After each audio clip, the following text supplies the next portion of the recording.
किसी घने जंगल में एक शेर और एक शेरनी साथ रहते थे। वे दोनों एक दूसरे से बहुत प्रेम करते थे। हर दिन दोनों साथ में ही शिकार करने जाते और शिकार को मारकर साथ में बराबर बराबर खाते थे। दोनों के बीच में विश्वास और भरोसा भी खूब था। कुछ समय के बाद ही शेर और शेरनी दो पुत्रों के माता पिता भी बन गए। जब शेरनी ने बच्चों को जन्म दिया तो शेर ने उससे कहा कि अब से तुम शिकार पर मत जाना। घर पर रहकर खुद की और बच्चों की देखभाल करना। मैं अकेले ही हम सब के लिए शिकार लेकर आऊंगा। शेरनी ने भी शेर की बात मान ली और उस दिन से शेर अकेले ही शिकार के लिए जाने लगा। वहीं शेरनी घर पर रहती और बच्चों की देखभाल करती। बदकिस्मती से एक दिन शेर को कोई भी शिकार नहीं मिला। थक हार कर जब वह खाली हाथ घर की तरफ जा रहा था तो उसे रास्ते में लोमड़ी का एक बच्चा अकेले घूमता हुआ दिखाई दिया।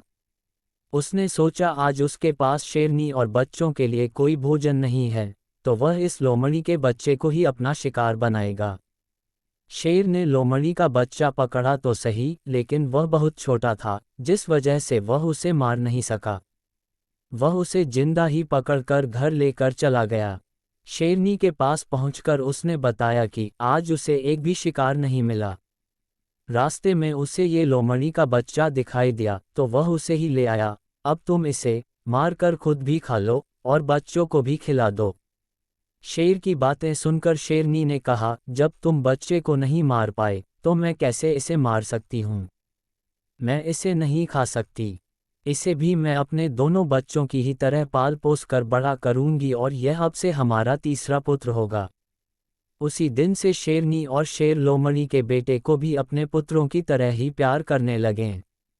वह भी शेर के परिवार के साथ बहुत खुश था। उन्हीं के साथ खेलता कूदता और बड़ा होने लगा। तीनों ही बच्चों को लगता था कि वह सारे ही शेर हैं। जब वह तीनों कुछ और बड़े हुए तो खेलने के लिए जंगल में जाने लगे। एक दिन उन्होंने वहां पर एक हाथी को देखा। शेर के दोनों बच्चे उस हाथी के पीछे शिकार के लिए लग गए। वहीं लोमड़ी का बच्चा डर के मारे उन्हें ऐसा करने से मना कर रहा था, लेकिन शेर के दोनों बच्चों ने लोमड़ी के बच्चे की बात नहीं मानी और हाथी के पीछे लगे रहे और लोमड़ी का बच्चा वापस घर पर शेरनी माँ के पास आ गया। कुछ देर बाद जब शेरनी के दोनों बच्चे भी वापस आए तो उन्होंने जंगल वाली बात अपनी माँ को बताई। उन्होंने बताया कि वह हाथी के पीछे गए, लेकिन उनका तीसरा भाई डरकर घर वापस भाग आया। इसे सुनकर लोमड़ी का बच्चा गुस्सा हो गया। उसने गुस्से में कहा कि तुम दोनों जो खुद को बहादुर बता रहे हो, मैं तुम दोनों को पीटकर जमीन पर गिरा सकता हूँ।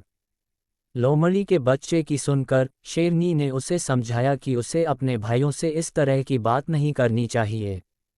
उसके भाई झूठ नहीं बोल रहे, बल्कि वे दोनों सच ही बता रहे हैं।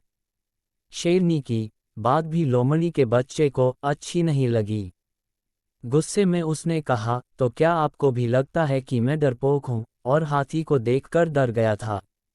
लोमड़ी के बच्चे की इस बात को सुनकर शेरनी उसे अकेले में ले गई और उसे उसके लोमड़ी होने का सच बताया। हमने तुम्हें भी अपने दोनों बच्चों की तरह ही बड़ा किया है, उन्हीं के साथ तुम्हारी भी परवरिश की है, लेकिन तुम लोमड़ी वंश के हो और अपने वंश के कारण ही तुम हाथी जैसे बड़े जानवर को देखकर डर गए और घर वापस भाग आए। वहीं तुम्हारे दोनों भाई शेर के वंश के हैं, जिस वजह से वह हाथी का शिकार करने के लिए उसके पीछे भाग गए। शेरनी ने आगे कहा कि अभी तक तुम्हारे दोनों भाइयों को तुम्हारे लोमड़ी होने का पता नहीं है। जिस दिन उन्हें ये पता चलेगा वह तुम्हारा भी शिकार कर सकते हैं। इसलिए अच्छा होगा कि तुम यहाँ से जल्द ही भाग जाओ और अपनी जान बचा लो। शेरनी से अपने बारे में सच सुनकर लोमड़ी का बच्चा डर गया और मौका मिलते ही वह रात में वहां से छिपकर भाग गया। दोस्तों, शेरनी और शेर के तीसरे पुत्र की कहानी हमें ये सीख देती है कि काया और डरपोक वंशज के लोग अगर बहादुर लोगों के बीच भी रहें तो भी वह बहादुर नहीं बन सकते हैं। उनकी आदतों में उनकी वंशज की सोच और दक्षता की झलक बनी रहती है। दोस्तों, कहानी अच्छी लगी हो तो लाइक करें, शेयर करें और चैनल को सब्सक्राइब ज़रूर करें। धन्यवाद।